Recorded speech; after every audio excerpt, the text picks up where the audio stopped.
Direct त्यांच्याशी संपर्क साधला जातो आणि त्यांना आश्वस्त केलं जातं की बाबा त्यांच्या अडचणी असतील तर त्या अडचणी सोडवल्या जातात आणि त्यांना आश्वस्तही केलं जातं की कधी त्यांची इव्हॅक्युएशनची व्यवस्था होऊ शकते हे टेंटेटिव्हली त्यांना त्या ठिकाणी सांगितलं जातं.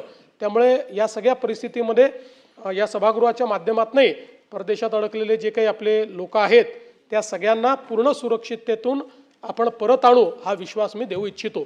दुसरं आपण बाकी ज्या गोष्टी सांगितल्या तेलाचं वगैरे तर त्याची आत्ता तरी आपण काळजी करू नये. केंद्र सरकार करते आहे.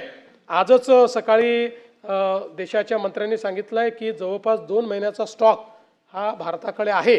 त्याच्यामुळे लगेच काही किमती वाढतील वगैरे नाही. पण एक मुद्दा जो शशिकांतजी आपण मांडला तो महत्त्वाचा आहे की आता जो काही आपला माल परदेशात एक्सपोर्ट होत होता शेतमाल तो अडकल्याचं त्या ठिकाणी सगळ्या बातम्या येऊन राहिल्यात. मी स्वतःही त्या बातम्या बघितल्या. त्यात काय इंटरव्हेन्शन करता येईल जरूर याचा विचार आपण करू. ज्ञानेश्वर महात्रे. धन्यवाद सभापती महोदय. सभापती महोदय, मी मागच्याही आठवड्यामध्ये शिक्षकांना बिओलेच्या ड्युट्यांच्या संदर्भात मी या ठिकाणी पॉईंट ऑफ